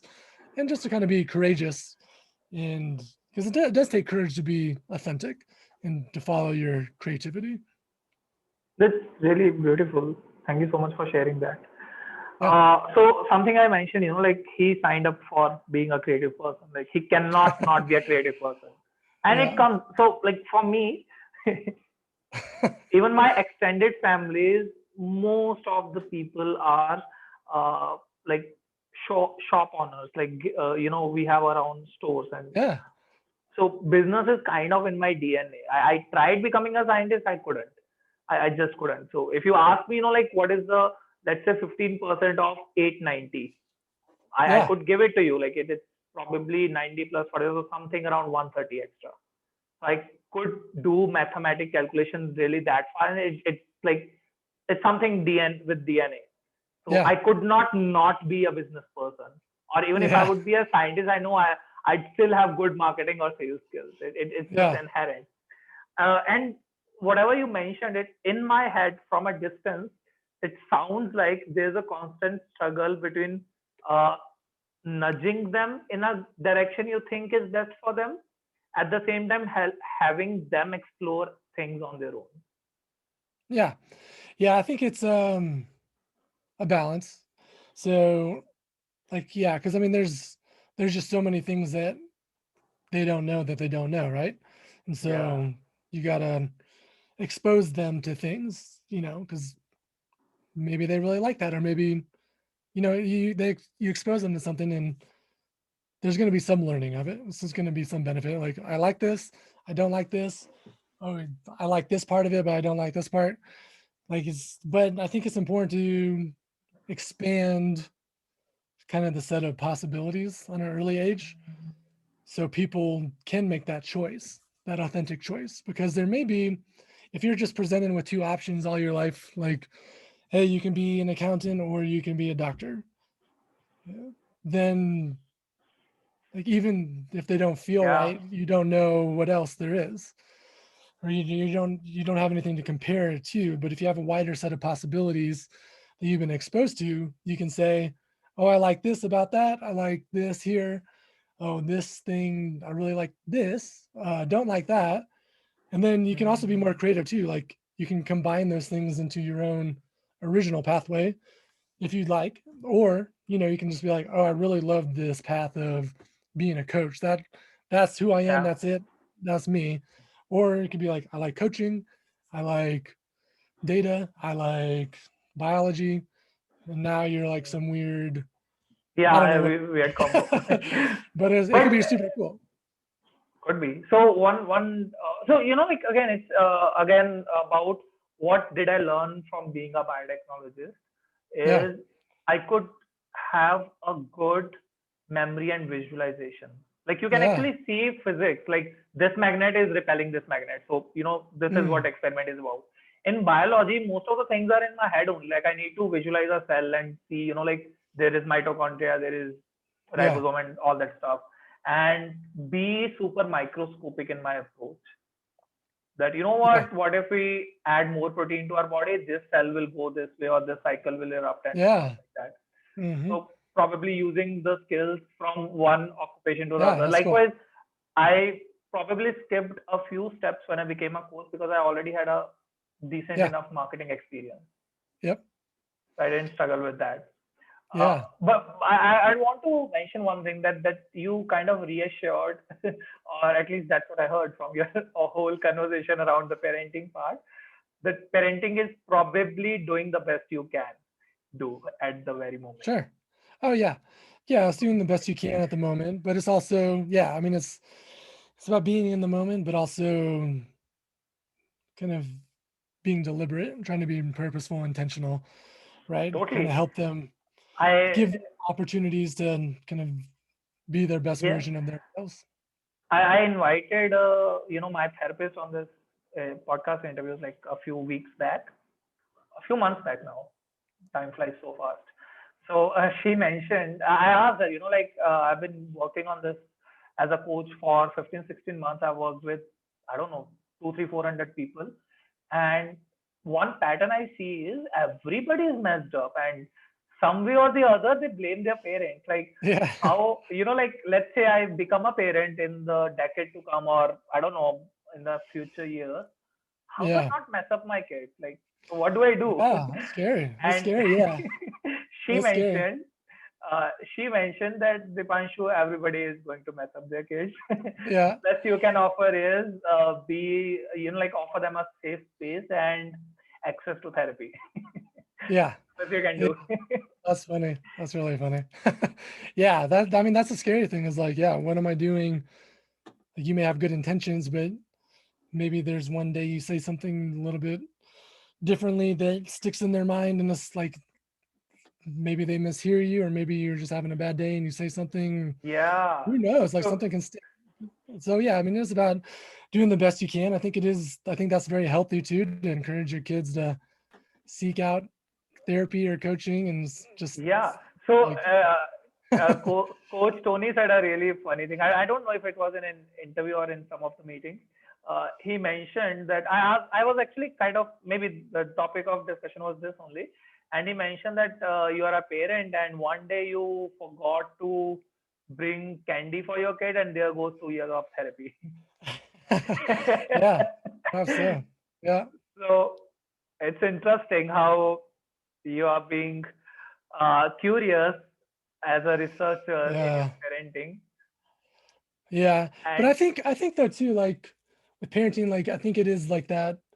If you can give your kids some meta skills, like hmm, this problem finding skill, or being able to really be confident about their own wants and interests and curiosities and thinking and thought processing, like if you can give people, I don't know if I'm going to be able to do it 100% or not, but like if you can give people that sense of inner confidence and inner direction, and knowing that they can figure things out, and knowing that they can overcome yeah, problems and have that resilience, I think that's really important for parenting. that's one And of the important things I received in my upbringing. So we were a joint family up until I turned maybe, I don't know, 10 or something. So in my first 6, 7, 8 years of life, I grew up with 20 adults in the family. Not okay. 20, maybe 10, 15 something. So I was the first kid in the whole family. So everyone was Wow. praising me. I was showered with so much love. And I see people in that environment grow up to be really confident. I've been Yeah. really confident in my life. Yeah. So I totally understand what you mentioned. Good stuff. That's great. I was just curious about parenting. I'm not even sure if I want to be or when I want to be, but Yeah. really good to see how other people are struggling with stuff. But Yeah. here's something that I figured from the last 2 hours of conversation we had.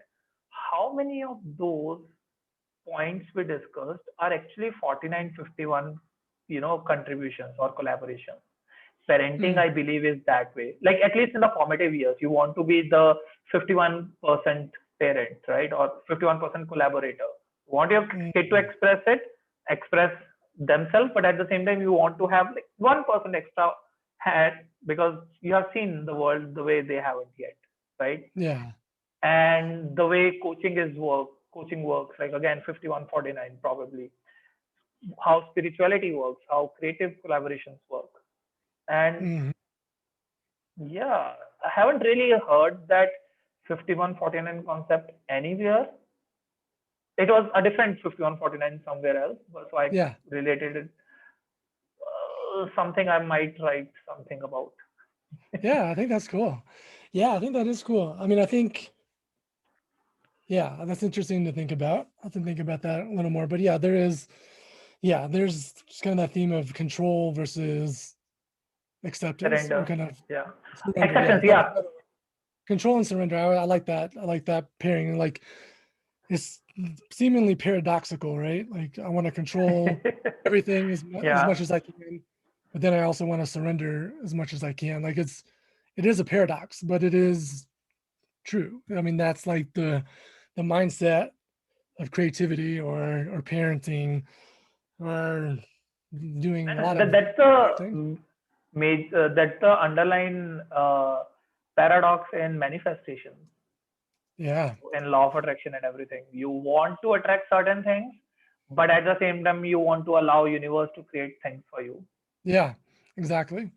Yeah, I like that a lot. I like that a lot. I think that's a nice way to look at it. But and it's hard because, I mean, you're not going to reap the maximum benefits or have the best experience if you're too too much trying to control or too much Mm. surrendered. Like, you need both, and they both need to be intense And in I some ways. really like one saying about this. I've read it recently somewhere, Instagram maybe, that it's not that universe is not giving you what you want, but universe has a funny habit of being weird with timeline. Yeah. Sure. Yeah. I've definitely seen that. Yeah, definitely. Yeah. I mean, yeah, I think that's true. Definitely true. Talk to me a little about your signature coaching program. Like, what's the one thing you help people with? Yeah, so I help creative entrepreneurs and leaders bring their biggest ideas to life. And so that program really, it looks at things from multiple perspectives. We do touch upon kind of mindset, like around this control, surrender. I haven't used that phrase explicitly, but I think I'm going to start Yeah. using that now because I like that. But it's like, how do you look at creative work and the paradoxes and the difficulties, and how it's different from kind of just problem solving and linear work. Look at our systems and habits that support consistently creating and building that momentum. So a keyword that I use a lot is momentum, and really, like, that sense Mm. of momentum, that consistent progress, that's the best feeling for a creative person in the world. And the worst feeling is usually Yeah. just being stuck or being inconsistent. You're not getting your ideas out there to that level. So we work on building momentum by kind of dissecting your habits, your mindsets, the systems you use, how you prioritize. And then a lot of times too, like, we get into this problem finding, kind of getting clear on what matters most and what's most meaningful. So that's kind of deeper, more introspective.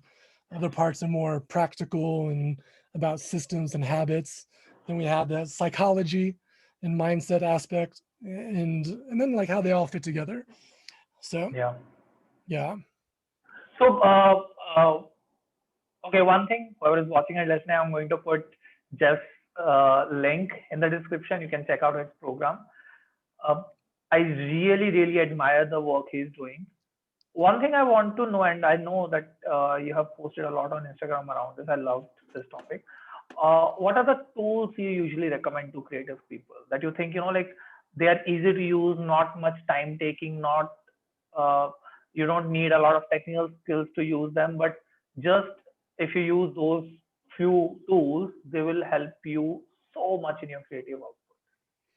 Yeah, so one is just breaking things down to smaller and smaller pieces until they get really clear and specific. And so you know how to start them, and you know kind of how you're making progress, right? So The, the, when, the same thing with the micro skills, if I'm not wrong. similar to that, but this may be more task oriented. You can apply the lens Okay. of the skills as well, but yeah. So an example, like if you're trying to write a book, That's a huge goal. Like it's overwhelming Oh to yeah. think of. Oh my God, break it down. Okay, how many chapters? What do what are these different pieces? You have to write about a character. Okay, maybe the first step is just, okay, I'm going to write a bio of the main character, and that's something I can do. And then I know how to get started on that. I'm going to write his origin story or whatever it might be. And then I Yeah. know it's going to have these elements in it. Okay, I know what I'm doing. I know if I'm achieving it or not. Boom. Okay. So you've broken down that writing a book into, let me just write about, let me write a bio of the main character.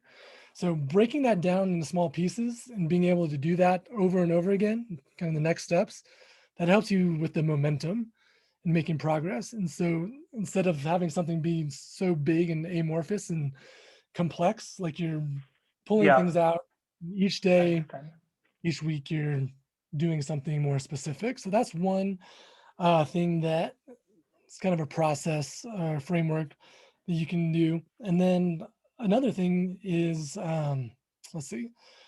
So yeah, that's kind of a key thing. But also, I would approach things from kind of like a flow perspective as well. Is just Sure. creating the space where you're not distracted, protecting that time, like an hour and 90 minutes, to just focus on that one thing, right? So Mm, having those deep work sessions is critical, right? Instead of just running around 30-minute blocks here and there, like you need to protect some time for that focus to allow yourself to get into flow. I feel guilty, but yeah. Yeah. Yeah. Yeah.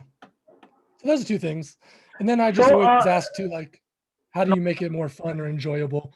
Because that's important. hmm, Because if you're not experiencing that fun and enjoyment, like part of the creative process is painful. Like there's going to be pain involved with it. You're going to feel subpar. You're just going to feel hard. You're going to feel not good enough.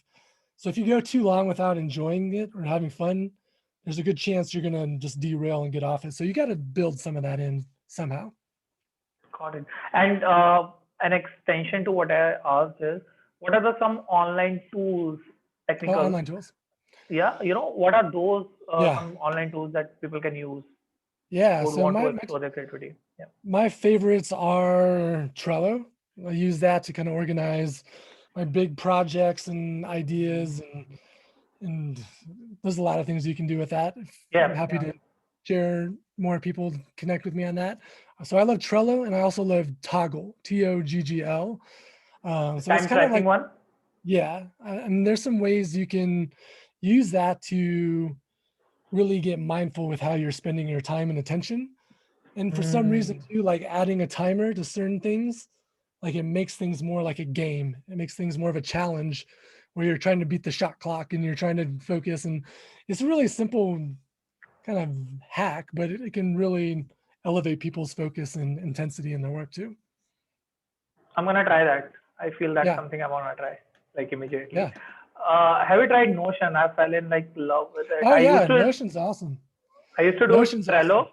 but then I tried Notion. I was like, I Yeah, Notion's so cool. Yeah, I think if I were to start over today, I would use Notion. I just have all my stuff in Trello already and haven't yeah. taken the time to integrate it. I know you can integrate things like that, but yeah, a lot of my clients love Notion and I think it's awesome. I definitely would recommend Notion. Amazing. Thank you so much for sharing all of this. This was super fun conversation. Yeah, But such a before great combo. ending this, would there be anything that you think we would have missed or you would want to say something? No, we covered a lot of good stuff. It was a really Yeah, interesting, fun conversation. You asked really cool questions that I wasn't thinking about or expecting. So thank you for helping challenge me and get me out of my comfort zone and keep me on my toes and giving me some new ideas. But yeah, I mean, I guess I would just encourage people out there to, yeah, just kind of embrace feeling stuck, embrace feeling overwhelmed as a positive sign, use it as an indicator that the direction you're trying to go is a good direction for you, right? But you may want to reach out and get some tips, get some coaching, take some courses, or just yeah. find accountability from other peers. But just take those steps, try to break things out, take it small, at a time, build that momentum. And as you're building that momentum, your creative confidence is going to grow and grow and grow and grow. And yeah, it's not just about achieving external success or milestones, but creativity is just that pathway to a meaningful, fulfilling life, right? It's something that no one can take away from you. It's something you can always feel engaged, purposeful, intentional, fulfilled if if it's something you can master. So yeah, that's what I just would leave people with. And yeah, thanks again for your time today. It was really awesome chatting with you. You're most welcome. And I'd want to just take one moment and mention this once again. This is a really big mental shift. You know, instead of feeling overwhelmed and negative about staying stuck or being stuck, it's a great mindset shift to feel gratitude for it. That it's an indicator. Yeah. Uh, Thank you so much. And thank you so much for showing up. It was such a wonderful, amazing, intense conversation. I loved, I enjoyed it. And let's see if we can do this maybe a few months later. Yeah, I'd love to. I'd love to. So thank you so much, whoever is watching, listening. Thank you so much for being a part of it. And we'll see you in the next interview. Bye bye. Yeah.